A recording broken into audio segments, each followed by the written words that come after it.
My name is Matheus Vianna. I'm 15 years old, and I live in Campo Grande in the state of Mato Grosso do Sul, Brazil. This is the story of how my life was snatched from the hands of death through the intercession of blessed Carlo Acutis, through a moment that even today I struggle to describe without tears streaming down my face. It's a story of medical desperation, of the unshakable faith of a simple family, and of a miracle that no doctor was able to explain with the laws of science. But above all, it's the story of a touch, a single, impossible, miraculous touch that changed not only my destiny, but that of my entire family and all those who prayed for me during the darkest months of my existence. It was April 2023 when everything began, when my normal life as a teenager shattered like glass falling to the ground. I remember it was a sweltering afternoon, typical of our region in central western Brazil, with that humid heat that makes your shirt stick to your back and makes you crave only a glass of cold water. I was playing soccer in the backyard with my brother Angelo, who was 12 years old at the time. I had just turned 14 3 weeks earlier, and my mother Luciana had organized a small party with my friends, a chocolate cake that my grandmother Solange had made with her own hands, and that feeling of being invincible that all 14-year-olds have. That afternoon, the ball bounced between us two brothers, and I was winning 3-1. Angelo protested, saying it wasn't fair because I was taller, stronger, faster. "Wait a few years," I told him, laughing. "Then we'll see who wins." I didn't know those words would take on a completely different meaning in the following weeks, when it would be my brother who would be strong, and I who would fight for every breath. Suddenly, while running toward the improvised goal we had made with 2 plastic chairs, I felt a dizziness so strong, so violent, that everything around me began to spin as if I were on a crazy merry-go-round. My legs gave out and I collapsed to the ground, my face hitting the dry grass of our backyard. The taste of dirt and blood filled my mouth. Angelo initially thought I was joking, doing one of my usual dramatizations to make him laugh. "Matthias, stop it," he said, giggling. But when he saw that I wasn't getting up, that my body was completely limp and that I was breathing irregularly, his laughter died instantly. He ran into the house shouting, "Mom! Mom! There's something wrong with Matheus!" Luciana, my mother, rushed out of the kitchen where she was preparing dinner. When she saw me on the ground with my eyes half closed and labored breathing, the plate she was holding fell, shattering on the floor. She found me cold with sweat, completely drenched despite not having played for more than 10 minutes, with lips that were turning a worrying blue, and the heartbeat she felt through my pulse was irregular, too fast, as if my heart were running a marathon while my body lay motionless. I don't remember much of that moment clearly. Everything is wrapped in a confused and frightening fog. I only remember fragments. My mother's sharp cry calling my grandfather Elias, the strong and calloused hands of my grandfather lifting me as if I were a feather despite my 50 kilos, the rush to the car, my grandmother Solange reciting Hail Marys in rapid succession while sitting next to me in the back seat, holding my head on her lap, her tears falling on my face. I remember thinking, in that moment of semi-consciousness, I'm dying. This is what death feels like. At the emergency room of Hospital Universitario de Campo Grande, located in the northern part of the city, we were met by an emergency team that immediately understood the situation was serious. Nurses in blue uniforms moved with military efficiency around me as they transferred me to a stretcher. Someone stuck a needle in my arm. I didn't even feel the pain. I was too dazed. A young doctor with a stethoscope around his neck began asking me questions I couldn't answer. When I had fallen, if I had had a fever in the previous days, if I had noticed bruising or bleeding. It was my mother who answered for me, her voice trembling, while my grandfather Elias filled out the admission forms with visibly trembling hands. They did blood tests right away. I remember the nurse tying the tourniquet around my arm, searching for the vein, inserting the needle and filling tube after tube with dark blood, almost black. "That's a lot," she murmured to a colleague, thinking I couldn't hear her. But I heard. I heard everything, even though I didn't understand what it meant. They collected 7 tubes in total, each with caps of different colors: purple, red, yellow, green, a sinister rainbow of potential diagnoses. Then came the waiting. In medicine, waiting before results is a particularly cruel form of torture. Every minute seems like an hour, every hour an eternity. I lay on that emergency bed, with the green curtains drawn around my cubicle for privacy, while listening to the sounds of the hospital around me. Moans of pain from other cubicles, the rapid footsteps of running nurses, the loudspeaker system announcing doctors in codes I didn't understand. My mother sat on a plastic chair next to me, holding my hand so tightly that her knuckles were white. She didn't speak, just looked at me with those eyes full of a primal fear that only a mother can feel when she senses she's about to lose a child. My grandmother Solange and my grandfather Elias were outside in the corridor. Through a gap in the curtain, I saw my grandmother walking back and forth, her lips in continuous movement. She was praying the rosary even without the beads in her hands. My grandfather was sitting, motionless like a statue, his hands clasped between his knees, his gaze fixed on the worn linoleum floor. After almost 2 hours, 2 hours that seemed like 2 days, I saw the doctor who had examined me return. He was a man in his 40s, with thinning hair and metal-framed glasses. He carried a printed sheet in his right hand and a tablet in the other. The expression on his face told me everything before he opened his mouth. It wasn't the face of someone bringing good news. It was the face of someone about to say something that would change lives forever. He didn't say anything to me immediately. He addressed my mother in a low but professional voice. "Mrs. Luciana, may I speak with you in private?" Mom shook her head vehemently. "No. Whatever you have to say it here, in front of Matheus. He's 14 years old, he's not a child, he has the right to know." The doctor nodded slowly, respecting her decision. He also called my grandparents, who entered quickly. Father Marcelo Tenorio, our parish priest from Parroquia San Sebastião, arrived at that moment. Mom had called him as soon as we left the house, and he had come immediately, still wearing the black cassock with which he celebrated evening masses. When we were all gathered in that small, claustrophobic space, the doctor finally spoke. "The blood test results are very concerning," he began, choosing his words carefully. "Matheus has an extremely elevated white blood cell count, 40,000 per microliter when normal is between 4,000 and 11,000. His platelets are dangerously low, 20,000 when they should be at least 150,000. And the hemoglobin is at 7 grams per deciliter, less than half of normal." They admitted me immediately. The following days were a whirlwind of tests: bone marrow biopsies, CT scans, MRIs. Every extraction, every needle, every procedure brought with it the hope that the doctors were wrong. But they weren't wrong. A week after admission, Dr.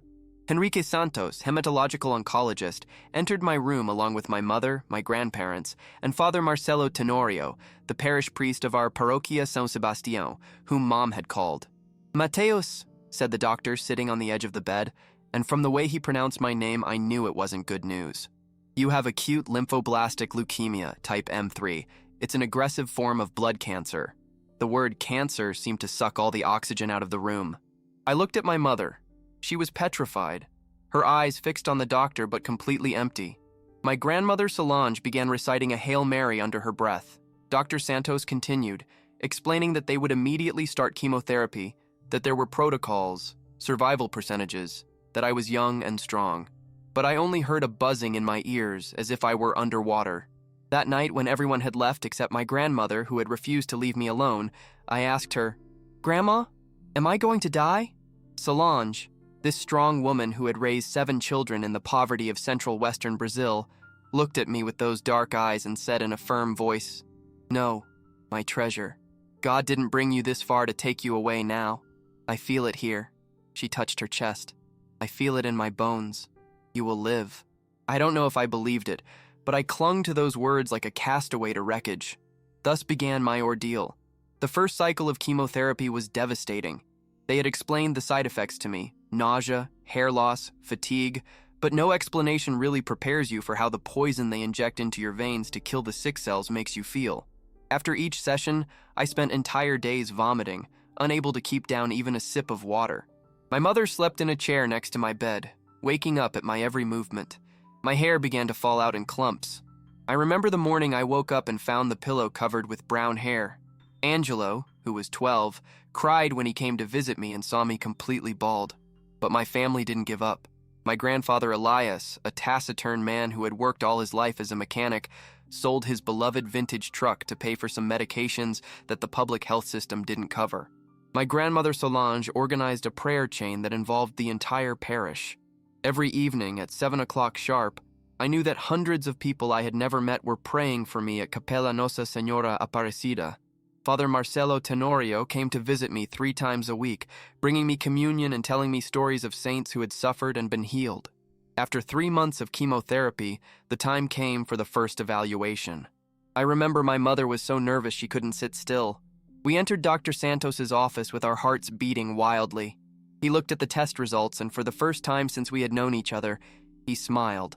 Matheus, we're getting a response. The leukemic cells have decreased significantly. We'll continue with the protocol, but this is very encouraging. My mother burst into tears, hugging me so tightly I could barely breathe. That evening at home, for the first time in months, we saw my grandmother truly smile. The Brazilian summer arrived with its oppressive heat. I continued with chemotherapy every 3 weeks. My body had become a strange battlefield, thin, fragile, dotted with bruises from lack of platelets. I couldn't go to school, I couldn't see friends because of the risk of infections, I couldn't live like a normal 14-year-old boy. But I saw improvements. Blood tests showed progress. Dr. Santos talked about remission. My family began to breathe again. Then September arrived. I began to feel strangely tired, even more than usual. I had a low-grade fever that wouldn't go away. When we returned for follow-up tests, Dr. Santos's expression had turned grim again. He called me into his office along with Mom and simply said, "It's back." 2 words that once again tore the thin fabric of hope we had woven. The leukemia had recurred, and this time it was more aggressive. The sick cells had returned with a ferocity that made the test numbers frightening, even for someone like me who didn't really understand what they meant. "We have to change protocol," explained the doctor. "We'll use stronger, more aggressive drugs. It's our best chance." But there was something in his tone, a nuance that my mother immediately caught. "And if it doesn't work?" she asked, her voice barely a whisper. Dr.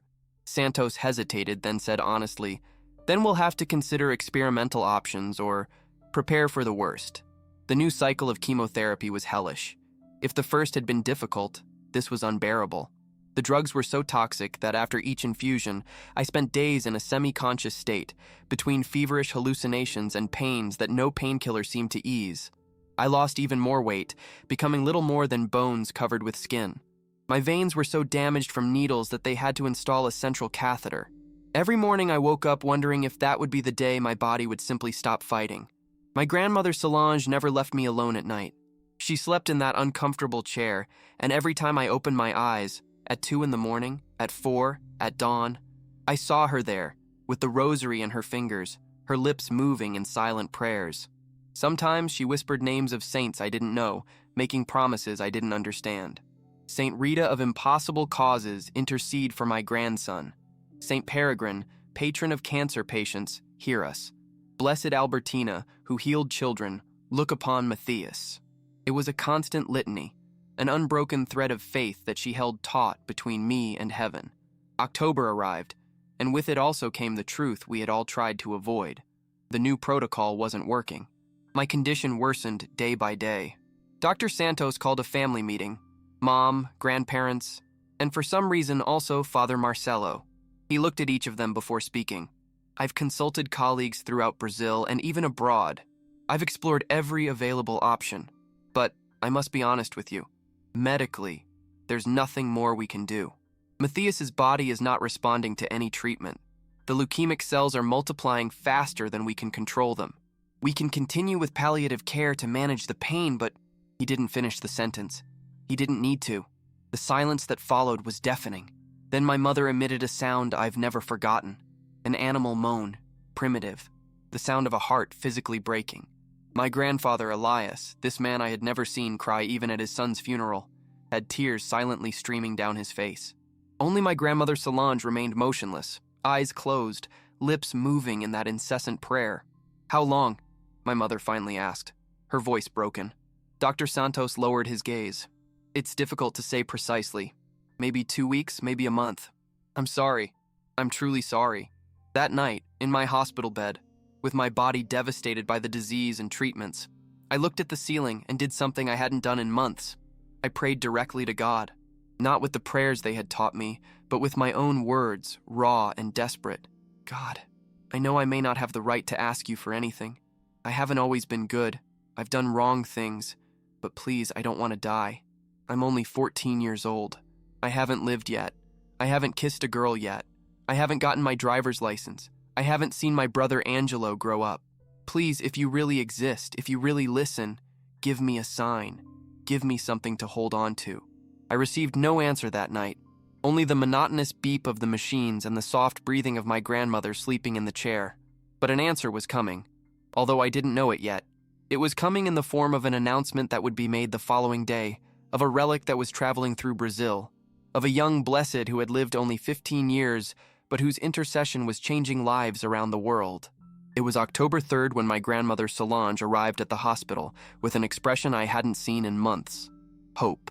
She carried with her a parish flyer that she waved as if it were a winning lottery ticket. "Matheus, listen," she said, sitting on the edge of my bed, her eyes shining. "Father Marcelo just announced something incredible. A relic of Blessed Carlo Acutis will arrive here in Campo Grande at Capella Nossa Senhora Aparecida on October 12th. I didn't know who Carlo Acutis was. Seeing my confused expression, my grandmother opened the flyer and began to read. He was an Italian boy, Matheus. He was only 15 years old when he died in 2006. He loved the Eucharist more than anything else, went to Mass every day. But you know what he did? He used the computer to create a website about all the Eucharistic miracles in the world. A modern boy like you, who played video games and surfed the internet, but was so holy that the church beatified him. My grandfather Elias, who had entered silently behind my grandmother, added, "He died of leukemia, Matheus. The same disease you have." Those words hit me like a punch. A 15-year-old boy, only a year older than me, died of the same disease. I didn't know if this should give me hope or confirm my fears. But my grandmother wasn't finished. She took my hands, those skeletal hands that didn't even seem like mine anymore, and said with a conviction that seemed to shake the very air, "Matheus, listen to me. After his death, miracles happened. Children healed, diseases disappeared, lives saved. Just last year in Argentina, a little girl with a brain tumor was completely healed after her parents prayed to Carlo Acutis. The doctors couldn't explain it. It's a documented miracle, certified by the church." Father Marcelo Tenorio entered at that moment, as if my grandmother had summoned him with the force of her faith. He brought with him a laminated image of Blessed Carlo, a normal boy with dark hair, smiling at the camera wearing a sweatshirt. He looked like someone I could have met at school. "Matheus," said Father Marcelo with that calm voice he always had, "I know what the doctors are saying, but I serve a God of miracles. And I believe that Carlo Acutis, who suffered as you are suffering, can intercede for you. His relic, a fragment of his shirt, touched by his body, will arrive here in 9 days, on October 12th, which is also the day of Nossa Senhora Aparecida, patron saint of Brazil. It's also the day Carlo died," added my grandmother. "In 2006, on October 12th. It can't be a coincidence, Matheus. It's a sign. I wanted to believe them. Oh, how I wanted to believe them. But I looked at my devastated body, felt the constant pain that had become the soundtrack of my existence, and a part of me, that rational part that had grown up with the internet and scientific explanations, whispered, 'It's just superstition. A relic can't do anything that medicine can't do. If the doctors have given up, it's over.' But my grandmother Solange must have seen that doubt in my eyes, because she leaned even closer and said, 'You know what Carlo Acutis said? He said, "We are all born as originals, but many die as photocopies. Don't die as a photocopy, Matheus. Don't let this disease define you. Fight. Believe. Even if it's just a thin thread of hope, hold on to it." That evening, after everyone had left, I took the image of Blessed Carlo that Father Marcelo had left on the nightstand. I looked at that boy who smiled from across time and space, a boy who had lived in Italy while I lived in Brazil, who had died when I was only a few years old, but who somehow seemed close, understandable, real. A boy who had loved the Eucharist with a passion that I, honestly, had never understood until that moment. A boy who had used a computer to map Eucharistic miracles around the world, combining modern technology with ancient faith in a way that seemed impossible yet perfectly natural. A boy who, according to what I had read in my grandmother's flyer, had died praying for the Pope and for the Church, offering his suffering for something greater than himself. "Carlo," I whispered in the darkness of the hospital room, feeling ridiculous but desperate enough not to care. "If you can hear me, if you can really do something, I need help. I don't want to die. Please. The following days were strange. Physically, I continued to deteriorate. The fever wouldn't go down, the pain worsened, eating had become almost impossible. But something had changed in my house. My grandmother Solange had started a novena to Carlo Acutis, praying with an intensity I had never seen. Every morning before even dawn, I heard her reciting, "Blessed Carlo Acutis, you who love Jesus in the Eucharist, intercede for Matheus's healing. You who suffered from leukemia, understand his pain. You who died young but now live in glory, carry his plea before God's throne." My mother Luciana joined the novena. Then my grandfather Elias, who had never been particularly religious. Then Angelo, my brother, who prayed with a touching seriousness for a 12-year-old child. Even some of my school friends who had heard the news began to pray. Father Marcello organized a special prayer vigil at the parish. They told me that more than 300 people participated, all praying for a 14-year-old boy that most of them didn't even know. On October 9th, 3 days before the relic's arrival, I had a particularly bad crisis. My fever rose to 40 degrees, entering a state of delirium. I remember fragments of that night. Running doctors, my crying mother, someone saying, "We have to prepare for the worst." But I also remember something else. Something that could have been just a feverish hallucination, but that seemed intensely real to me. I dreamed of Carlo Acutis. In the dream, I was in a church. Not our parish, but an ancient church, with frescoes on the walls. Carlo was there, sitting on a pew, and he looked just like in the photo. A normal boy in jeans and a sweatshirt. He smiled at me and said, "3 more days, Matheus. Hold on 3 more days." Then, before I could respond, he added, "You know what I understood when I was sick? That suffering isn't wasted if you offer it. I offered my illness for the Pope and for the Church. What are you offering yours for?" I woke up with my grandmother holding my hand, whispering Hail Marys with tears streaming down her face. "Grandma," I said in a hoarse voice, "I dreamed of Carlo. He told me to hold on 3 more days." Solange covered her mouth with her hand, eyes wide. "It's a sign," she murmured. "It's a sign, Matheus. You have to make it to October 12th. You have to make it to touch that relic." But the problem was precisely that, making it to October 12th. Dr. Santos told me frankly that my condition was so critical that moving me from the hospital was risky. "If you insist on taking him to the church," he said to my family, "you must understand that he may not survive the trip. He's weak. Any effort could be fatal." My mother was torn between the desperation of trying everything and the fear of hastening my end. But it was my grandfather Elias who made the decision. This quiet man, who had said so little during all these months, finally spoke. "If the doctors say there's nothing more to be done, then what do we have to lose? If God wants to take him, he'll take him whether here or in church. But if there's even a 1 in a million chance that this relic can do something, we have to try. We cannot not try." October 12th finally arrived. It was a bright day, the clear blue sky that is typical of Campo Grande in October. They woke me early, at 5 in the morning.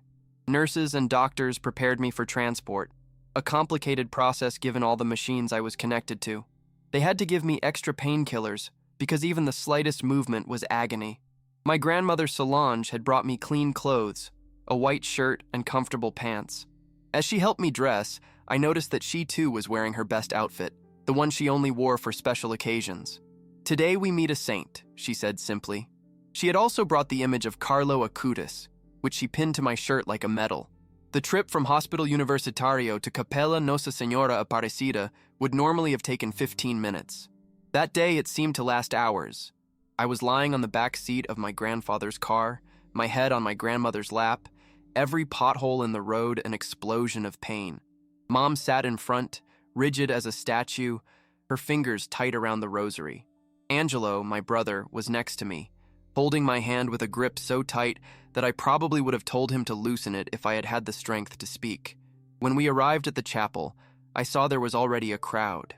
Hundreds of people, maybe even more, were in line to see the relic. Father Marcello Tenorio was waiting for us at the entrance and had arranged everything so we didn't have to wait. He had us enter directly through a side door.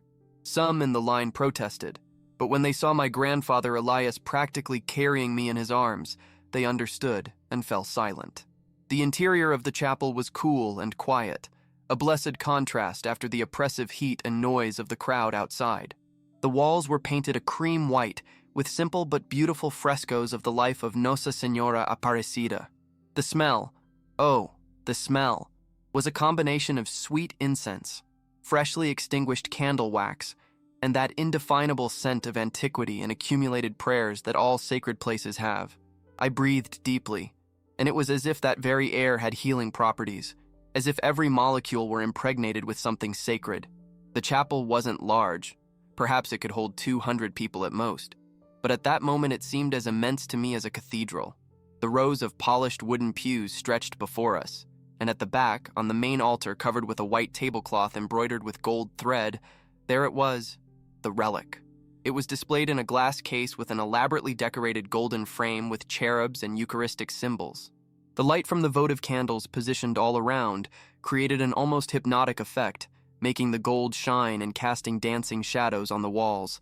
The relic itself was small, a fragment of light brown fabric, no bigger than a folded handkerchief, placed on a red velvet cushion inside the case.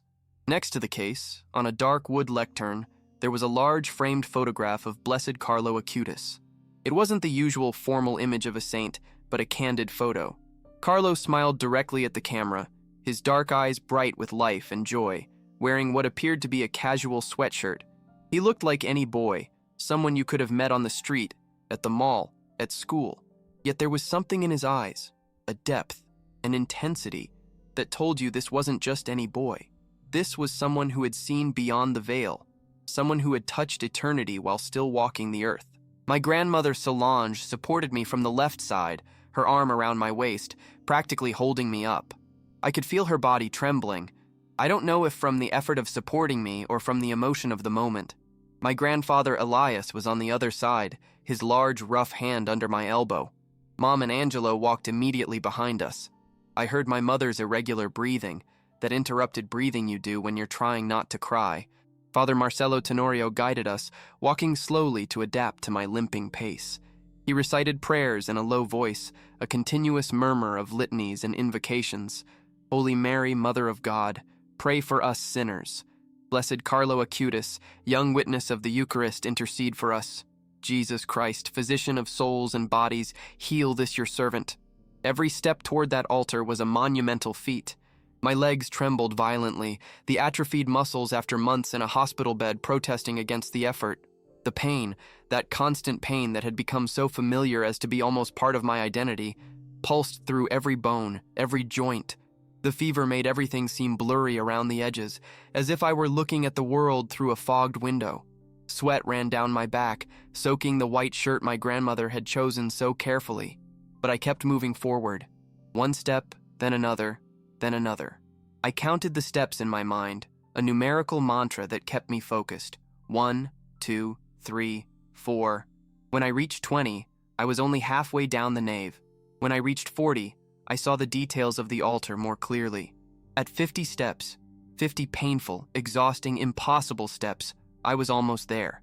And then finally, after what seemed like a pilgrimage through the desert despite being only in a small Brazilian chapel, we were there, in front of the relic, in front of that fragment of fabric that had touched the body of a saint, in front of the physical, tangible presence of something that had been part of the earthly life of Carlo Acutis. I stopped, breathing heavily, each breath a small miracle of will against body. I looked at the case, the candlelight dancing on the glass, creating reflections that seemed almost alive, and for a moment, just a moment, I hesitated. A part of me, that rational and modern part that had grown up with the internet and scientific explanations for everything, whispered, "It's just a piece of cloth. How can a piece of cloth do something that the most advanced medicine can't do? How can it change what the doctors said was unchangeable?" But then I felt my grandmother's hand on my back, felt the weight of all those months of prayers, of hope, of faith refusing to surrender. I felt the weight of that night in the hospital when I had prayed. Desperate, give me a sign. And I understood. This was the sign. This moment, this place, this relic. This was God answering. Father Marcelo approached, his low but firm voice filling the sacred silence of the chapel. "Matthias, my boy, now you can touch the case. Not the fabric directly. That is protected, as it must be. But you can put your hand on the glass, right over the relic. And when you do, pray. Pray with every fiber of your being. Pray as if your life depended on it. Because, son, your life really does depend on this. I nodded, unable to speak. My throat was closed with emotion, with unshed tears, with fear and hope colliding within me like stormy waves.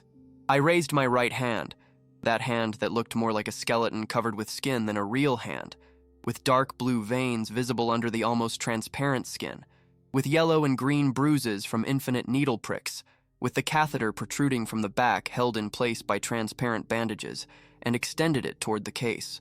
The movement seemed to happen in slow motion. I saw my hand trembling in the air, saw my fingers opening, saw the space diminishing between my skin and the cold glass of the case. 3 centimeters, 2 centimeters, 1. And then, contact. The moment my hand touched the glass, something changed. I don't know how to describe it in words that do justice to the experience, but I'll try, because this is the heart of everything. This is the moment that divided my life into a before and an after, so radically distinct that they seem to belong to different people. At first, I only felt the cold of the glass against my palm, a physical sensation, normal, explainable. But then, so gradually that at first I thought I was imagining it, I felt something else. A warmth. Not the warmth of the fever that had been burning in me for months, not the warmth of the Brazilian sun or of a human hand. This was something completely different. It was as if a source of heat had ignited from within the case itself, emanating outward, crossing through the glass as if it didn't exist, entering through the center of my palm. The warmth began as a small spark, like when you light a match in the darkness. But then it grew. It intensified. It spread. I felt it rise up my wrist, through my forearm, past my elbow. It wasn't a superficial warmth on the skin, but something deeper, more intimate. It was as if every cell in my arm were suddenly receiving an infusion of, what? Energy? Life? Light? I have no adequate words. It was as if the very tissue of my body were vibrating at a new, higher frequency. I closed my eyes because everything around me had begun to spin, but not with the dizziness of illness. It was different. It was as if the physical world were slowly slipping away, leaving me in another kind of space, another kind of reality. And in that moment, with my eyes closed and my hand still pressed against the case, I began to pray. But not with the prayers I had learned as a child, not with the Our Fathers and Hail Marys I had recited thousands of times. The words came from some deeper place, from the very center of my being. Carlo, you who lived only 15 years but touched eternity, you who died of the same disease that is killing me, you who suffered, who were afraid, who cried, who prayed through the pain. You understand me. You know what it means to look at your parents knowing their heart is breaking. You know what it means to feel your body betray you, cell after cell, day after day. You know what it means to be 14 years old and not know if you'll see 15. Tears began to flow from my closed eyelids, warm on my cold and feverish skin. Carlo, I'm not asking you to understand me. I know you understand me. I'm asking you to intercede. I'm asking you to carry my plea before God, before Jesus in the Eucharist that you loved so much. I'm asking you to say, Father, look at this boy. Look at Matheus. He's not ready to come home. He's just started to live. His family needs him. His brother Angelo needs his older brother. His mother Luciana needs her son. His grandparents Solange and Elias need their grandson. Give him another chance. Give him life. The warmth had now reached my shoulder and was descending through my chest. When it reached my heart, I swear I felt the beat change. Not accelerate or slow down dramatically, but stabilize, become stronger, more rhythmic. As if my heart, which had been strained and irregular for months, suddenly remembered how to beat correctly. And then something happened that I cannot explain, that defies all logic and reason, but that I swear is as true as the fact that I'm breathing at this moment. I saw something, not with my physical eyes, those were still closed, but with something else, with the eyes of the soul, perhaps, with that part of us that can perceive the divine when the divine chooses to reveal itself. I saw light. Not normal light, not the reflections of candles or the sunlight filtering through the chapel windows. It was a golden light, luminous, that seemed to have substance and weight. And in that light, I saw a form. Not exactly a figure, not Carlo Acutis in flesh and blood as in the photographs, but a presence. Something, someone, who was undoubtedly there, undoubtedly real, undoubtedly holy. The presence didn't speak with audible words, but I heard a message, clear as if someone had whispered directly in my ear. Do not fear, Matheus. Your faith and the faith of those who love you have been heard. It's not your time yet. You still have much to live, much to do, many people to touch with your testimony. You are healed. You are healed. 2 words that resonated through every fiber of my being. Not, you will be healed, or you might be healed, but you are healed. Present tense, accomplished fact, declared truth. The warmth exploded then, no longer a gradual sensation, but a sudden and overwhelming wave that flooded my entire body in an instant. It crossed through my chest, down into my legs, up into my neck and head. Every cell, every tissue, every organ seemed to be touched simultaneously by this force that had no name in human language. It wasn't painful. On the contrary, for the first time in months, there was no pain. Nothing. Zero. The constant pain that had been the soundtrack of my existence suddenly fell silent, replaced by this sensation of fullness, completeness, life. My legs gave way, not from weakness, but from the sheer, overwhelming nature of the experience. My grandfather Elias caught me before I collapsed completely, but he too was trembling. I heard his voice, hoarse with emotion. Lord Jesus Christ, have mercy. My grandmother Solange was crying openly, the kind of deep and cathartic crying that comes from recognizing having witnessed something that surpasses all human understanding. I opened my eyes slowly, almost afraid to discover it had all been a hallucination, a product of fever and desperation. But no, I was still there, in the chapel, my hand still pressed against the case. The relic was still there, that simple fragment of brown fabric, but something had changed. Not the chapel, not the relic, but me. I had changed. Do you feel it? I whispered. Do you feel it? What, darling? Asked Mom, kneeling beside me, her face marked with concern. The warmth, the presence. My grandmother nodded vigorously. I feel it, Matheus. I feel it. And from the way she said it, I knew she wasn't just trying to make me feel better. She really felt it. We remained there, in front of the relic, for what could have been 10 minutes or an hour. I had lost all sense of time. When we finally got up to leave, I noticed something strange. I was walking on my own. Not perfectly, not without pain, but without my grandfather's help. My feet were supporting my weight, something they hadn't done in weeks. The return trip to the hospital was completely different from the one there. I sat upright in the back seat, looking out the window. The sunlight seemed different, brighter. The colors seemed more vivid. I still had pain, still had fever, but something was fundamentally changed. I couldn't explain it, but I knew it in my bones, in that same part of me that had spent the last months preparing for death. I was going to live.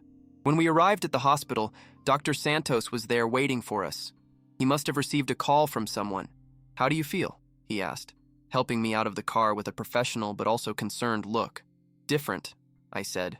I feel different. That night, for the first time in weeks, I was able to sleep without waking up every hour from pain. When I woke up on the morning of October 13th, the fever had gone down. Not completely, I was still at 38 degrees, but it had gone down. The nurses noticed it immediately. One of them, Sister Beatriz, who had been particularly kind to me, said, Matheus, your eyes look clearer, and your complexion. She stopped, as if afraid to say what she was thinking. Dr. Santos immediately ordered a complete battery of blood tests. I remember Mom was so nervous she couldn't sit still, pacing back and forth in my room like a caged tiger. My grandmother, on the other hand, was perfectly calm, sitting in her chair with the rosary in her hand, a small smile on her lips. It took 2 days to get all the results. 2 days of unbearable waiting. But when they arrived, Dr. Santos did something he had never done before. He summoned us to his office, not to my room, to his formal office, and asked that Father Marcelo Tenorio also be present. When we entered, the doctor was standing in front of the window, looking out. He didn't turn around immediately. When he finally did, he had an expression I couldn't decipher. Shock? Confusion? Disbelief? I've checked these results 3 times, he said, placing a folder on the desk. I had some tests redone, thinking there had been a laboratory error. I consulted 2 oncologist colleagues, but the numbers don't lie. He paused, looking at each of us. Matheus, Your white blood cell count is normal. The leukemic cells that 2 weeks ago were literally invading your body have disappeared. Not reduced. Disappeared. The silence that followed was total. Even the hospital sounds, voices, footsteps, machines, seemed to have stopped. What does that mean? My mother finally asked, her voice barely a whisper. Dr. Santos ran a hand through his hair, a gesture of pure disbelief. It means that, medically speaking, Matheus is in complete remission. It means that a leukemia that 2 weeks ago was killing this boy, against which we had exhausted every therapeutic option, has simply disappeared. Is that possible? Asked my grandfather Elias. Does it happen? No, said Dr. Santos firmly. Not like this. Not with this speed. Spontaneous cancer remissions exist, they're documented, but they're extremely rare and usually gradual. This isn't gradual. This is... He stopped, searching for the right word. This is impossible. Or at least it should be. Father Marcelo, who had remained silent until that moment, said gently, Doctor, do you believe in miracles? Dr. Santos looked at him for a long time. He was a man of science. I could see the struggle on his face between medical training and what the data was saying. Finally, he said, Father, in 25 years of medical practice, I've seen many things that science can't fully explain, but nothing like this. If you ask me if I believe what happened to Matheus has a conventional medical explanation, the answer is no. If that makes this a miracle, I'm not qualified to say, but I can say it's the most extraordinary thing I've ever seen. My grandmother Solange, who had been crying silently during the entire conversation, said, It was Carlo Acutis. Blessed Carlo interceded for my grandson. Dr. Santos neither confirmed nor denied. He simply said, Whatever the explanation, Mrs. Solange, your grandson is alive when he shouldn't be, and for that, whoever or whatever made this possible, I'm grateful. The following weeks were a whirlwind. I had to remain in the hospital for further tests to make sure the remission was stable. Every day brought new tests, new confirmations that yes, it was real, it wasn't an error. My body began to recover, first slowly, then more quickly. My appetite returned. The pain diminished. My hair began to grow back. Small dark curls that Mom caressed with wonder every time she came to visit me. But it was Father Marcelo who explained what would happen next. Matheus, he said one evening, sitting beside my bed, what happened to you is not only significant for you and your family, it could be significant for the Universal Church. If your healing is documented and verified as a miracle, it could contribute to the canonization of Blessed Carlo Acutis. I hadn't thought about this aspect. I had been so focused on the miracle of being alive that I hadn't considered the broader implications. What does that mean? I asked. It means the bishop will open a canonical investigation. It means doctors, church experts will come to study your case. They'll have to interview you, your doctors, your family. They'll have to collect every fragment of medical documentation. It's a long and meticulous process. But if it's confirmed as a miracle, and honestly, Matheus, I don't see how they can say otherwise, then you'll become part of a saint's history. The reality of those words hit me. I, Matheus Vianna, a normal boy from Campo Grande who loved soccer and video games, could become part of a saint's history. I could be mentioned in church history books, in biographies of Blessed Carlo Acutis. It was at once terrifying and exciting. 1 month after October 12th, I was discharged from the hospital. I walked out on my own legs, without wheelchairs, without help. Mom cried, but this time they were tears of joy. My grandmother Solange carried a large statue of Nossa Senhora Aparecida that she had bought, promising to put it in a place of honor at home. My grandfather Elias, this man who spoke so little, hugged me so tightly I could barely breathe and whispered, I knew God wasn't finished with you, boy. And Angelo, my little brother of 12, took my hand as we walked to the car and simply said, I'm glad you stayed. Returning home was surreal. The house looked the same, but also completely different. My room, which I hadn't seen in months, was exactly as I had left it. Posters on the walls, scattered clothes, stacked books. But I wasn't the same person who had left it. That person was a boy who took everything for granted, who thought he had his whole life ahead of him. This person, me now, knew how fragile life was, how precious. That first night at home, I couldn't sleep. Not from pain or fear, but from pure gratitude and wonder. I got up and went to the living room, where I knew I would find my grandmother. She always slept little. She was there, sitting in her favorite chair, with the rosary in her hand as always. can't sleep, dear?" she asked, making room for me beside her. "Grandma," I said, sitting down, "why do you think it happened? Why me? There are so many other sick children, so many other families praying. Why was I the one to receive the miracle?" Solange was silent for a long moment, her fingers continuing to move along the rosary beads. Then she said, "I don't know, Matthias. Maybe we'll never know in this life. But I know this. God gave you a second chance for a reason. Don't waste it.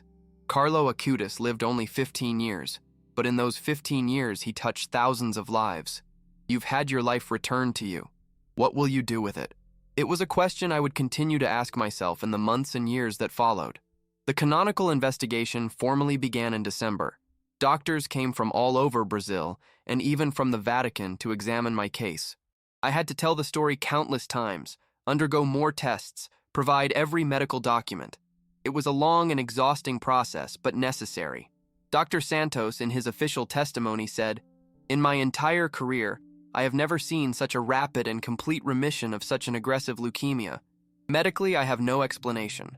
If the church wants to call it a miracle, I'm not in a position to contest that definition." I returned to school in January, almost a year after the illness had forced me to leave.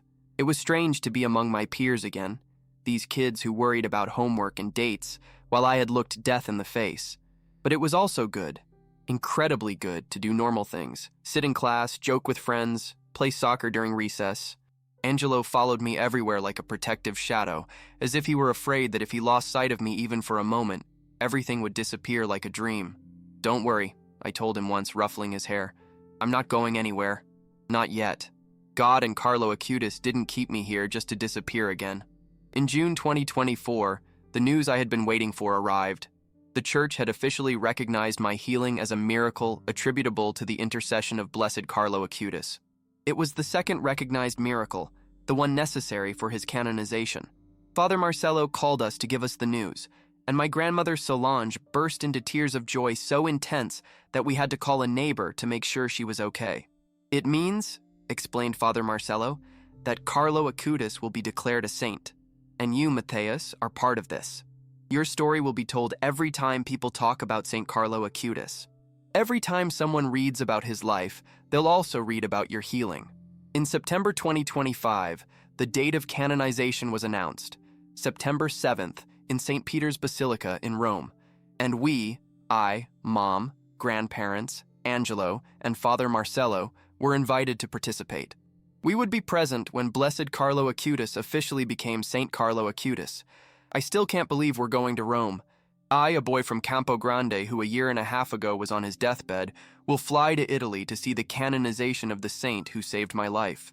My grandmother Solange has already started preparing, buying new clothes, learning phrases in Italian, worrying about every detail. She says it's the most important moment of her life, the culmination of a faith she has maintained for 80 years. Today, as I write this, 18 months have passed since October 12th, 2023. 18 months from that impossible touch that changed everything. I'm completely healthy. My blood tests are normal. There's no trace of leukemia in my body. Doctors still check on me regularly for safety, but every visit confirms what I already know deep down. I'm healed. Miraculously, impossibly, completely healed. But physical healing wasn't the only miracle. I've changed in ways that go beyond the body. Before the illness, I was a normal boy, a bit selfish, who took everything for granted.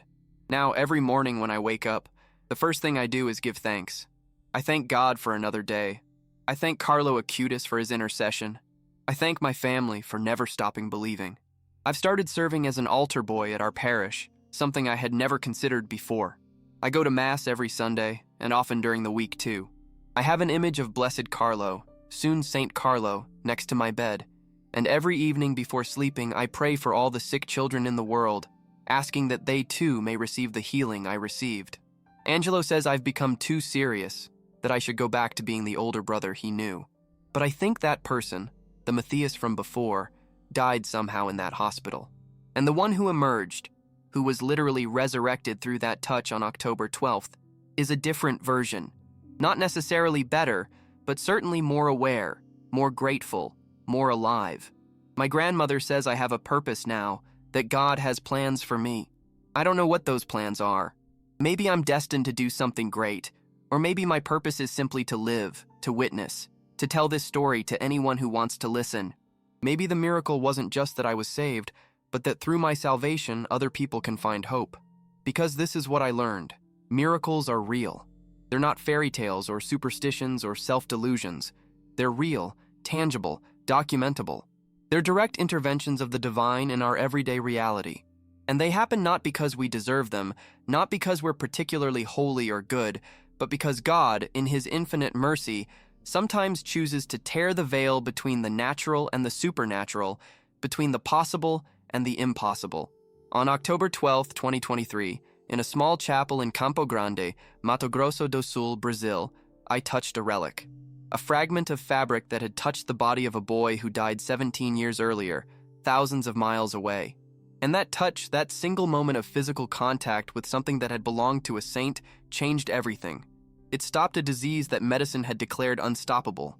It gave life where there was only death. I can't explain it. The doctors can't explain it. But it doesn't need explanation. Some call it extraordinary coincidence. Others call it spontaneous remission. But I, and my family, and all those who have seen the documents, who know the facts, who witnessed the transformation, know what to call it. Miracle. Saint Carlo Acutis. And I can call him that now, knowing it will soon be official. Once said, "Not I, but God." It wasn't he who performed miracles, he always emphasized, but God through him. And so it was with me. It wasn't the relic itself that healed me. It wasn't a piece of cloth that defeated cancer. It was God, working through the intercession of a young saint, answering the desperate prayers of a family that refused to lose hope. When we're in Rome in September, when I see Pope Leo XIV proclaim Carlo Acutis a saint, I'll cry. I'll cry with gratitude, with joy, with the crushing weight of the privilege of being part of this story. And when we return to Campo Grande, I'll continue to do what I've done every day since that October 12th. Live. Live fully. Live gratefully. Live as a living testimony that the impossible is possible, that miracles happen, that God hears prayers. This is my story. The story of Matheus Vianna, a boy who was supposed to die, but instead lives. And if there's anything I want anyone who hears this story to remember, it's this: never lose hope. Even when doctors have exhausted options, even when everything seems lost, even when the whole world tells you it's impossible, remember that we serve a God of impossibles. A God who can use a boy who died of leukemia at 15 to save another boy from the same disease 17 years later. A God who can transform a touch into a healing, a prayer into a miracle, a death into life. Saint Carlo Acutis, pray for us. And for all those who are still fighting, still hoping, still believing in the impossible. If this story has touched your heart as Carlo Acutis touched my life, pray for his intercession in your needs. Subscribe to the channel for more testimonies that demonstrate the power of faith. Leave a like if you believe in miracles, and turn on notifications so you don't miss other stories of hope and healing through the intercession of the saints.